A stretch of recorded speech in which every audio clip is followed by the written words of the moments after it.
E fala aí, chefia, tudo bem com vocês? Meu nome é Gabriel e sejam bem-vindos a mais um vídeo aqui no meu canal. Antes de começar o vídeo, eu já quero pedir a você que se você ainda não é inscrito no canal, não se esqueça de clicar no botãozinho vermelho aqui, acho que é aqui embaixo, para se inscrever no canal e se juntar à chefia.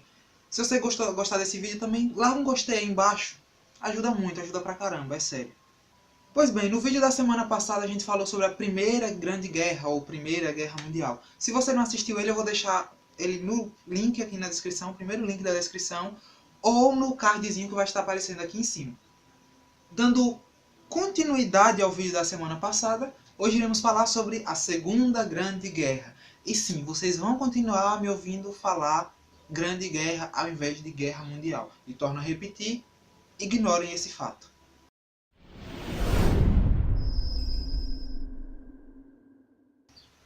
Vocês lembram que eu falei lá no vídeo passado que um acontecimento histórico está ligado a outro? Nossa, eu me senti Dora Aventureira agora, velho. Me senti Dora Aventureira. Um acontecimento histórico está... Isso, ligado a outro. Nossa, que vergonha. Já começa o vídeo passando vergonha, meu Deus. Se você ainda não acredita que um acontecimento histórico está ligado a outro, a Segunda Grande Guerra chega para chutar o pau da barraca e mostrar que sim, um acontecimento histórico se liga a outro, visto que ela, a Segunda Grande Guerra, está diretamente ligada ao fim da Primeira. Lembram lá que após o fim da Primeira Grande Guerra foi criado o Tratado de Versalhes, aquele acordo firmado entre os países envolvidos na guerra e que deixava a Alemanha como a principal culpada pelo conflito. Proibiu a Alemanha de investir no exército, de produzir armas, obrigou a devolver territórios, esse tipo de coisa. Por conta desse tratado ter sido tão vexatório, ter causado tanto vexame à Alemanha, o povo alemão nutria um sentimento de ódio e vingança pelo Tratado de Versalhes. Entre as pessoas que nutriam tal ódio estava o alemão, quer dizer, o austríaco Adolf Hitler. Hitler ele havia lutado na Primeira Grande Guerra pelo lado da Tríplice Aliança, pelo lado da Alemanha. Ele lutou com a Áustria-Hungria, porque ele era austríaco.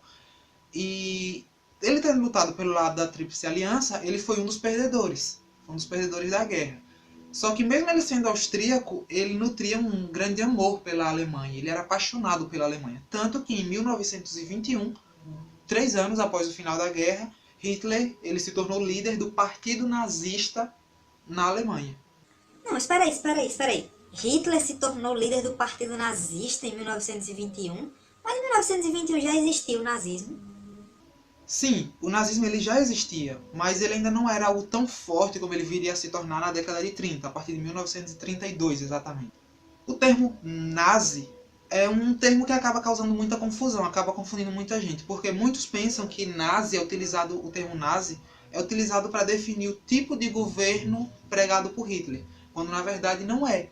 O termo nazi é utilizado para a sigla do partido que o Hitler era líder na Alemanha, o partido nazi. O tipo de governo liderado pelo Hitler não era o nazismo, mas sim o fascismo. Ah, Gabriel, você tá errado, que é isso. Meu professor lá na escola ele falou que o fascismo era na Itália e o nazismo era na Alemanha. Hitler não era fascista, Hitler era nazista.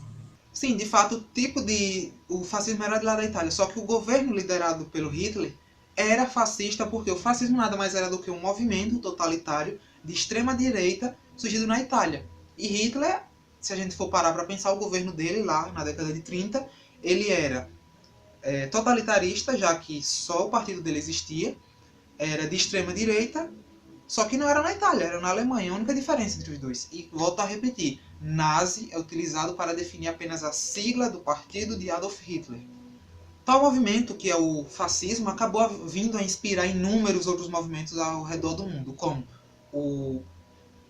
na Alemanha, de Adolf Hitler, na Espanha, de Francisco Franco, em Portugal, de Antônio Salazar, e até aqui no Brasil, de Getúlio Vargas, porque Getúlio Vargas ele era fascista. A gente vai ver isso, eu não vou me aprofundar em Getúlio Vargas aqui, porque a gente está falando de Segunda Grande Guerra. Mais pra frente eu vou fazer um vídeo falando sobre a Era Vargas, e claro que, falando sobre a Era Vargas, eu vou falar sobre o fascismo dentro do Brasil. E sobre o fascismo também eu não vou me aprofundar tanto, porque se eu for me aprofundar para falar muito sobre o fascismo, esse vídeo vai ficar extremamente longo, o que eu tenho certeza que ele já vai ficar. Mas ele ficaria mais longo ainda. Então, posteriormente, eu faço um vídeo explicando direitinho o que era o fascismo, com todos os detalhes, como ele surgiu. E é isso aí. Ah, sim, uma coisinha que eu acabei esquecendo de falar lá no vídeo da Primeira Grande Guerra é que, após o fim do conflito, além do Tratado de Versalhes, foi criada também a Liga das Nações. Ai, Cristo.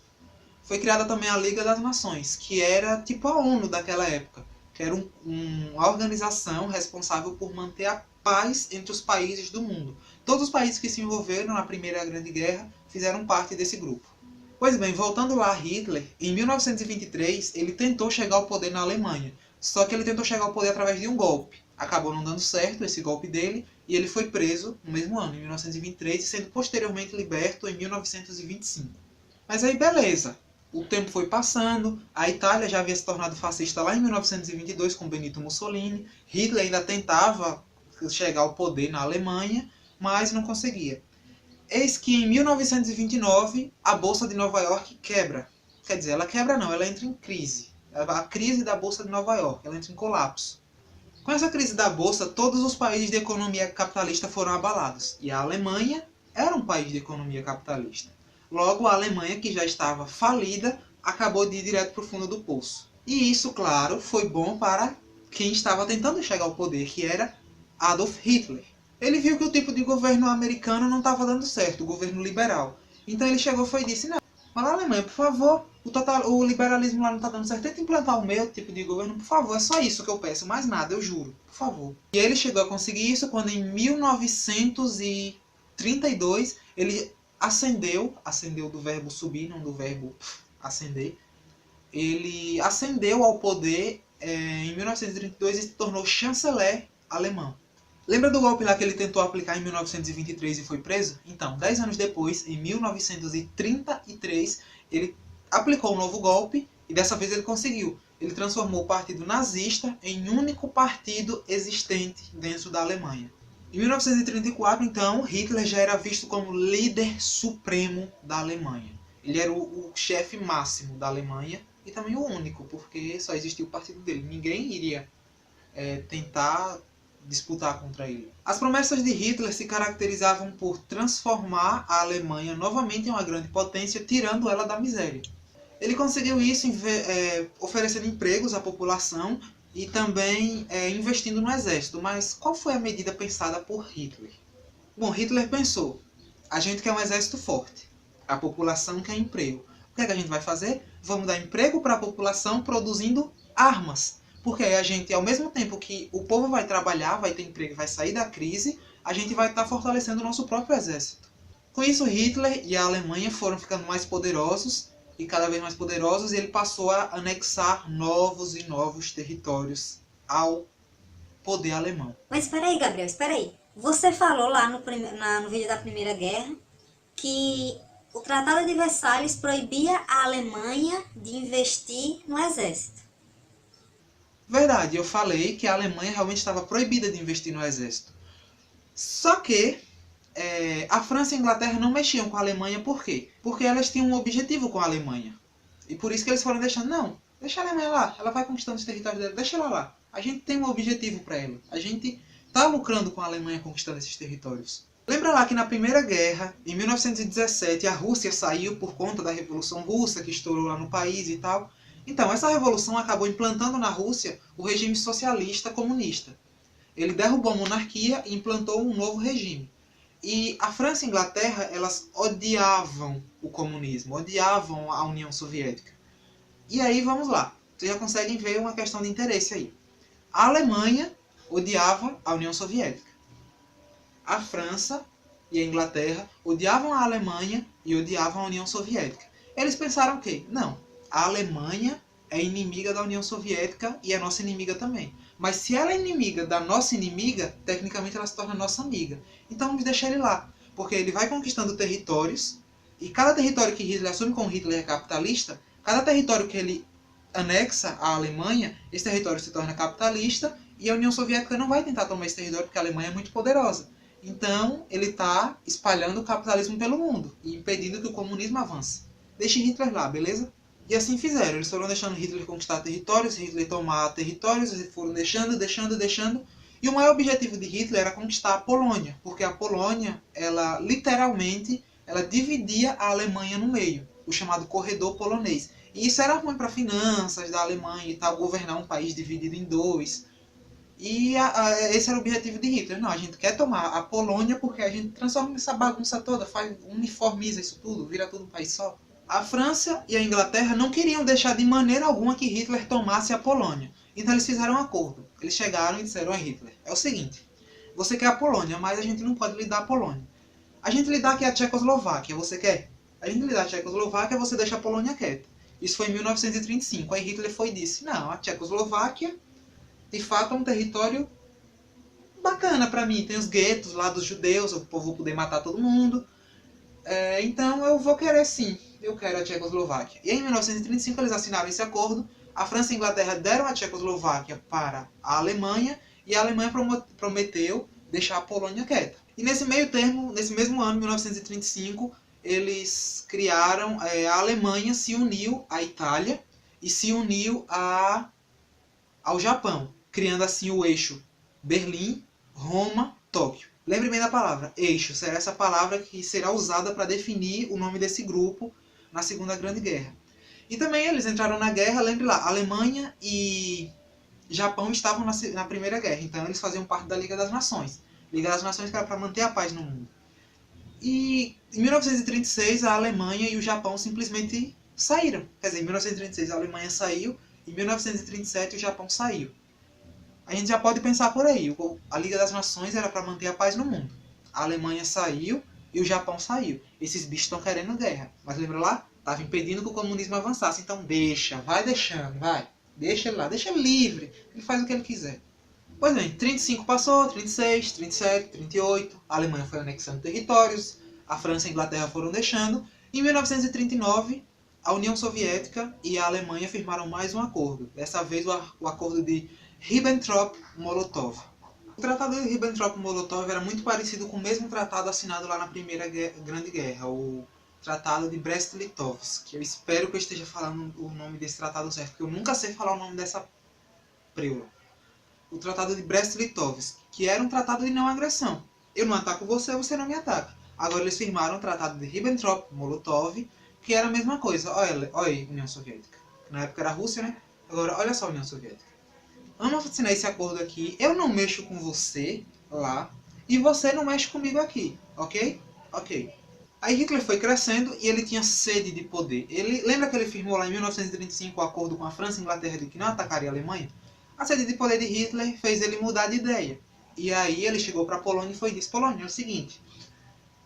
Eu te quero, Polônia. E a Polônia foi e disse, é o seguinte, Hitler. Eu não te quero, não. E aí ele, não me quer? Beleza, eu vou para casa. Valeu, tchau, até mais. E aí Hitler voltou para a Alemanha e na madrugada de 1º de setembro de 1939, Hitler, eita cuspida medonha, Hitler ele marchou em direção à Polônia e a atacou. A tática usada pela Alemanha era chamada Blitzkrieg, que traduzindo seria algo como guerra relâmpago, que era um ataque muito rápido da Alemanha. A Alemanha simplesmente chegava de surpresa como o bote de uma cobra, sabe? Chegou, pá, atacou, é meu. Tomamos, é nosso. Não era aquela guerra demorada de passar anos e anos lutando para conquistar um território. Não, ele chegava de uma vez só, atacava com marinha, se desse, marinha, exército e aeronáutica, tudo de uma vez, atacava ali e tomava o território. E foi isso que ele usou para conquistar muitos e muitos territórios. E essa tática ele também utilizou para tentar conquistar a Polônia. Só que Hitler não atacou a Polônia sozinho. Ele teve ajuda. Ajuda de quem? Da União Soviética. Você acha que a União Soviética iria assinar o tratado lá, o tratado de Ribbentrop-Molotov? Engraçado que esse nome é mais difícil do que o outro lá de Brest-Litovsk. E eu não sei falar. Brest-Litovsk. Dane-se, é o tratado lá da Primeira Guerra. E aí ele não atacou sozinho, ele atacou junto com a União Soviética. Porque a União Soviética, ela assinou o Tratado de Não Agressão, só que ela pediu uma coisinha ali. E a União Soviética tinha interesse na Polônia, a Alemanha tinha interesse na Polônia, e aí eles atacaram juntos, tomaram a Polônia e dividiram entre eles. Você pode pensar, tá, mas por que Hitler queria a Polônia? Pelo fato de que a Polônia tinha muito, mas muito judeu, a maioria da população polonesa era judia, e Hitler ele era antissemita, ele odiava judeus, ele queimava judeus. Assim como dizem que comunistas comiam criança no café da manhã, Hitler comia judeus no café da manhã. E aí ele atacou, tanto que o campo de Auschwitz, o campo de concentração de Auschwitz, ficava na Polônia. Os guetos mais famosos, guetos judeus, como o gueto de Varsóvia, ficava na Polônia. E aí Hitler tomou, e também a Polônia ela tomava um pedaço ali da Alemanha, dividia a Alemanha em dois. Aí Hitler foi lá e tomou. Com essa invasão à Polônia, a França e a Inglaterra, meus queridos, elas não ficaram boas. Nem um pouco. Oh, porra, Hitler! Você tá vacilando, velho. A gente combinou com você. Você não ataca a Polônia, a gente lhe dá a República Tcheca. Quer dizer, República Tcheca não, Tchecoslováquia. A gente lhe dá a Tchecoslováquia. Agora você chega e ataca a porra da Polônia. Caralho, Hitler, desse jeito não dá, meu irmão.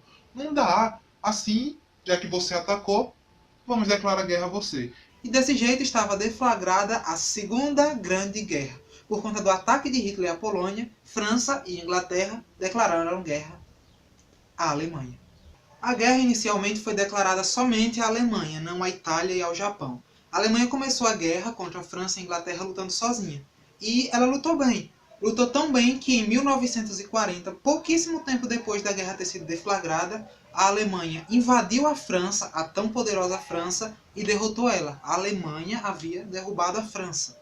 A França, tão poderosa, havia sido derrubada pela Alemanha, havia sido tomada pela Alemanha. Com tão pouco tempo de batalha, poucos meses mesmo. Existe até uma foto famosa de Hitler pousando na frente da Torre Eiffel, que eu vou deixar passando aqui. Foi logo depois dele ter tomado a França para o poder alemão. A Alemanha estava lutando sozinha. Aí Hitler chegou e pediu ajuda a Mussolini, só que Mussolini ele não queria entrar na guerra, porque ele considerava a Itália como sendo dona de um exército muito fraco, um exército não suficiente para lutar na guerra. E, no entanto, esse pensamento de Mussolini mudou quando ele viu que a Alemanha havia derrotado a França. Ele pensou que realmente havia chances de que ele entrasse na guerra e ele estaria lutando contra um aliado forte. Então Mussolini entrou na guerra junto com a Itália e em 1940 mesmo ele fez a guerra chegar a um novo continente, que foi o continente africano. Em 1940, Mussolini, saindo da Líbia, que era território italiano, invade o Egito, que era território inglês. A iniciativa foi um desastre, porque Mussolini ele foi um tanto despreparado para invadir o território inglês e saiu de lá expulso. Ele foi expulso do Egito pelos ingleses, só que ele não desistiu, ele continuou lutando lá na guerra, lá na África. Oi, dê um oi pra câmera. Ali, seu safado. Ali. Oi, pessoas. Lembremos lá do eixo, Alemanha, Itália e Japão. O pensamento deles era espalhar e conseguir áreas de influência. A Alemanha ficaria por dona do norte e oeste da Europa. A Itália ficaria com o sul da Europa e o oeste da África. E o Japão dominaria toda a Ásia. A América ela não havia sido pensada em ser conquistada pelo eixo, mesmo com Getúlio Vargas compactuando com ideais fascistas, ideais políticos fascistas. Eis que na manhã do dia 7 de dezembro de 1941, é isso mesmo? 7 de dezembro, só um instantinho. Sim, é isso. No dia 7 de dezembro de 1941, o Japão comete a loucura de atacar a base naval norte-americana de Pearl Harbor, localizada no estado do Havaí. Com a frota de 8 porta-aviões e 400 aviões, o Japão atacou de surpresa os Estados Unidos, a frota norte-americana, tão de surpresa que os Estados Unidos não teve tempo de revidar. E ao mesmo tempo que o Japão atacava os Estados Unidos, ele também realizava ataques no Pacífico, que era dominado por países como a França e a Inglaterra. O pensamento do Japão foi o seguinte: a gente vai atacar todo mundo de uma vez, porque se a gente atacar primeiro os Estados Unidos, depois a França e depois a Inglaterra, eles vão ter tempo de se organizar e se defender contra a gente, ou até nos atacar. Então vamos atacar todo mundo de uma vez. A prática usada pelo Japão foi dos kamikazes, que eram os pilotos de aviões, que eles literalmente eles se suicidavam. Eles vinham com os aviões e se jogavam contra navios para destruir. De fato, destruir. Foi o que aconteceu. Foi um ataque tremendo a Pearl Harbor. Os Estados Unidos saíram tanto humilhados. E o Japão havia feito com que a guerra se tornasse de fato mundial. Com o ataque às suas frotas, os Estados Unidos então declararam guerra ao eixo e se aliaram aos aliados. Mas e na América do Sul não aconteceu nada? Bom, é claro que na América do Sul também aconteceu algo. A América do Sul não escaparia ilesa da guerra. Como eu já falei, Getúlio Vargas ele compactuava com o ideal fascista que se espalhava pela Europa, pela Itália, Alemanha e na Ásia com o Japão. E os Estados Unidos tinham certo medo de que Getúlio Vargas ele se aliasse com o eixo e fornecesse uma posição de vantagem para o grupo do eixo. E o Brasil, ele de fato possui uma posição muito estratégica, uma posição geográfica que foi muito estratégica para a guerra. Foi crucial essa posição do Brasil. Os Estados Unidos eles tinham que enviar tropas e suprimentos lá para a Europa. Afinal de contas, ele estava lutando lá. Só que tem um porém. Os Estados Unidos ficam muito longe da Europa. O Brasil, por conta da sua posição, ele fica bem mais perto da Europa. E da África também. E aí os Estados Unidos, vendo vantagem nisso, pensou em se aliar com o Brasil para conseguir essa posição crucial. Os Estados Unidos eles planejavam atacar o eixo partindo do Brasil. E ele firmou um acordo com o Brasil. O acordo com o país Tupiniquim foi firmado e o Brasil cedeu a cidade de Natal, que é o ponto brasileiro mais próximo da África. E aí o Brasil cedeu, só que os Estados Unidos tinham que dar alguma coisa para o Brasil. O Brasil, de Getúlio Vargas, tinha um sonho de ter em seu território uma siderúrgica. E é o que foi que os Estados Unidos fez? Beleza, então, vocês me dão Natal e a gente dá a siderúrgica para vocês. O acordo foi firmado, Natal foi tomada pelos americanos, eles instalaram bases lá em Natal e o Brasil ganhou a sua siderúrgica, que é a CSN, a Companhia Siderúrgica Nacional, que existe até hoje. Lá no vídeo da Primeira Guerra, eu disse que o Brasil, que iria falar acerca de submarinos aqui nesse vídeo. E eu irei falar. Mas por que eu deixei para falar de submarinos nesse vídeo e não falei lá naquele, já que existiam submarinos na Primeira Grande Guerra? Eu deixei para falar nesse vídeo porque submarinos foram responsáveis por fazer o Brasil entrar, de fato, na Segunda Grande Guerra. O Brasil ganhou sua siderúrgica, cedeu a cidade de Natal aos Estados Unidos, mas ainda se mantinha neutro, não tinha entrado na guerra de nenhum dos lados.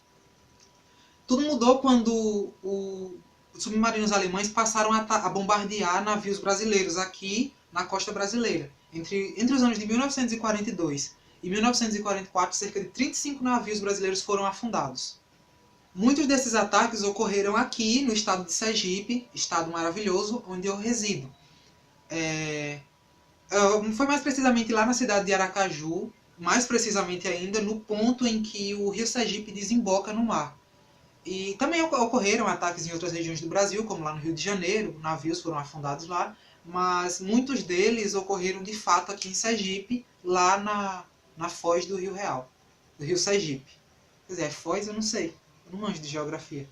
Acho que é foz. Lá onde o rio desemboca. Esses navios foram atacados com o pretexto de que eles traziam suprimentos para as tropas norte-americanas que estavam instaladas em Natal. Só que não só navios de suprimentos foram atacados. A maioria dos navios atacados foram navios de transporte unicamente de passageiros. E isso causou uma revolta tremenda na população. A população pressionou o presidente Getúlio Vargas e ele acabou cedendo à pressão popular. E em 1942, o Brasil, já aliado aos Estados Unidos, declarou guerra ao eixo. Sobre a participação do Brasil na Segunda Grande Guerra, eu não vou me detalhar tanto aqui, não vou entrar em detalhes. Não vou falar, na verdade, sobre a participação do Brasil, porque eu penso em fazer um vídeo especial. Nossa, eu estou prometendo muito vídeo, será que eu vou conseguir fazer isso tudo? Mas eu penso em fazer um vídeo especial falando sobre a participação do Brasil. Um vídeo só para falar como foi a participação do Brasil na Segunda Grande Guerra. Eu prometo, espero que eu cumpra, eu prometo que eu faço. Pronto, agora a guerra já era mundial. Tinha país da América do Sul, tinha país da África, tinha país da Europa, país da América do Norte, tinha país da Oceania, da Ásia. A guerra tomou conta do mundo. De fato, a guerra, a Segunda Grande Guerra, era uma guerra mundial. Mas aí, o eixo até então, a Alemanha, Itália e Japão, estavam ganhando a guerra até certo ponto. Só que aí a Alemanha cometeu a maior burrada que ela poderia ter feito, que foi quebrar o Tratado de Ribbentrop-Molotov, aquele tratado lá firmado com a Rússia de que um não atacaria o outro. A Alemanha, vacilona, pegou e quebrou esse tratado. Perdão, com a Rússia não, com a União Soviética. A Rússia não existe mais porque em 1917 ela deixou de ser Rússia e se tornou União Soviética. Então ela quebrou o Tratado de Ribbentrop-Molotov com a União Soviética. Com essa invasão, a Alemanha e o eixo passaram a lutar contra exércitos muito poderosos, exércitos gigantescos, como o da Inglaterra, dos Estados Unidos e agora da União Soviética. A maior burrada da Alemanha talvez tivesse dado certo ter invadido a Rússia. Só que a Rússia não, ai meu Deus, a União Soviética. Só que a Alemanha, ela vacilou de tentar invadir a União Soviética no inverno. E o inverno da União Soviética, ele apresenta temperaturas agradáveis. Temperaturas de menos 40 graus. Hitler, ele cometeu a mesma burrada de Napoleão Bonaparte, lá no século XVIII. Eu tenho um professor na faculdade que ele diz sempre que se você for declarar guerra, a primeira coisa que você deve fazer não é fortalecer seu exército. Você quer declarar guerra? Contrate primeiro um professor de história, para saber se você pode invadir. Não cometa o mesmo erro que Hitler, porque Hitler invadiu a União Soviética no inverno, não conseguiu. Ele devia ter estudado história e ter percebido que lá no século XVIII, Napoleão Bonaparte invadiu a Rússia no inverno e também não conseguiu. Então, a dica que eu dou para vocês, quer declarar guerra a alguém? Contrate um professor de história. Eu trabalho com isso também, se quiser contratar, é nóis. E essa invasão à União Soviética enfraqueceu demais o exército alemão, porque eles estavam acostumados a lutar em temperaturas que possam manter a vida de uma pessoa. Quer dizer, a vida de uma pessoa normal, porque russos vivem na União Soviética. Soviéticos, no caso. Vivem lá. Mas os russos a gente já sabe que eles não são seres normais. Os russos eles têm uma genética um pouco diferente do resto da raça humana. Então, os do eixo foram tentando lutar. A Alemanha perdeu muitos soldados lá na Rússia. Na União Soviética. Perdeu muitos soldados lá na União Soviética e isso enfraqueceu demais o exército alemão. E aí, eles não tinham mais o que fazer, foram simplesmente empurrando a guerra com a barriga, até que chegou um tempo que não tinha mais barriga para empurrar. E aí, ferrou pro lado do eixo. Em 1945, então a Itália e a Alemanha se renderam. Elas viram que não daria mais para lutar e acabaram se rendendo aos aliados. Hitler supostamente teria cometido suicídio. Eu digo supostamente porque existem teorias de que ele teria fugido para o Brasil, para a América, fugido para a Argentina. Isso aí é papo para outro vídeo, um vídeo de conspiração, talvez. Eu não vou prometer porque eu estou prometendo vídeo demais. Mas supostamente Hitler teria sido cometido suicídio e Mussolini ele foi preso e fuzilado. Lá na Ásia, o Japão foi e disse, não, eles se renderam lá, mas eu não me rendo não. Eu sou o bichão, eu sou poderoso, eu vou continuar lutando sozinho. E aí ele tentou. Os Estados Unidos foi e disse, olha, é o seguinte, você não vai se render não? A gente vai fazer você se render. Os Estados Unidos foi lá e lançou as bombas em Hiroshima e Nagasaki. A Little Boy e a Fat Man, respectivamente. Little Boy em Hiroshima, Fat Man em Nagasaki. Com o lançamento dessas bombas atômicas, cerca de 300 mil civis japoneses morreram. E aí o Japão viu que não daria para lutar contra os Estados Unidos. Eles tinham bomba atômica, uma bomba que mata 150 mil pessoas de uma vez só. Aí eles se renderam e assinaram a carta de rendição. Com a rendição japonesa, a guerra havia encerrado. E aí o prêmio precisava ser dividido. E foi o que aconteceu. A Alemanha, que era o principal prêmio, foi dividida em zonas de influência. A oeste, quer dizer, a leste, a Rússia vinha influenciando por lá, vinha com sua zona de influência. Então ela pegou o oeste, o leste, alemão. Os Estados Unidos vinha pelo leste, alemão, e ficou com o leste. Aí o país foi dividido. Essa divisão do mundo, da Alemanha, em duas partes, viria também a ocasionar a divisão do mundo em duas partes. Essa divisão, a gente sabe que ficou conhecida posteriormente como a Guerra Fria.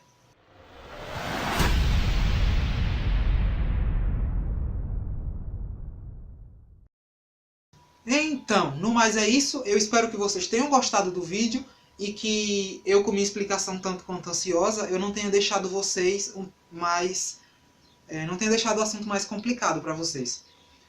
Quero pedir três favores. Primeiro, se inscreve no canal, clicando no botão vermelho aqui embaixo, não custa nada. Eu garanto que você não vai se arrepender, porque você vai estar sempre recebendo vídeos. Se inscreve no canal e também ativa o sininho de notificações. Clica no gostei se você gostou do vídeo, se o vídeo te ajudou de alguma maneira. E compartilha esse vídeo com seus amigos. Sei lá, você vai fazer uma prova sobre a Segunda Guerra Mundial. Manda esse vídeo para seus amigos, para que eles possam estudar também. Ajudar o próximo sempre é bom. Bom, e no mais é isso. Espero que vocês tenham gostado. Valeu, chefia. Até mais. Tchau. A Segunda Grande Guerra ela também se caracterizou por ser uma guerra mais dinâmica, ao contrário da Primeira Grande Guerra, que foi uma guerra estática. E a Segunda Grande Guerra ela foi dinâmica porque já existia, a tecnologia já estava um tanto mais avançada, e os Estados Unidos eles mandavam, eram os chefões do cinema. A Alemanha eram os chefões do rádio. E aí eles criavam propagandas para um desmerecer o outro e fazer com que seu pensamento fosse visto como mais poderoso. Os Estados Unidos criava filmes, histórias em quadrinhos e personagens que zombavam do Império Nazista, do poder alemão. Por exemplo, tem um episódio do Pato Donald, que o episódio é A Face do Führer. Eu não lembro qual é o nome. Acho que é A Face do Führer, eu salvo engano é isso. E tem no YouTube, não tem dublado, ele é em inglês, mas é bem fácil de entender, ele fala pouco durante o filme. Que é que o Pato Donald tem um pesadelo que ele tinha se tornado um soldado do exército alemão. E ele tinha se tornado um sociopata, um louco, apaixonado, quer dizer, apaixonado não. Um louco que tinha que estar saudando Hitler a todo momento. E também criaram o Capitão América, por exemplo. A primeira edição do Capitão América mostra ele dando um soco na cara de Hitler. E lá do outro lado, a Alemanha, com o rádio, ela também criou filmes, claro, mas principalmente no rádio, ela criava programas em que supervalorizava Hitler e menosprezava os Estados Unidos. Aí ficava uma guerra, além de estar se travando nos campos de batalha, no campo ideológico, no campo das ideias eles também brigavam. Os Estados Unidos com o cinema e a Alemanha com o rádio.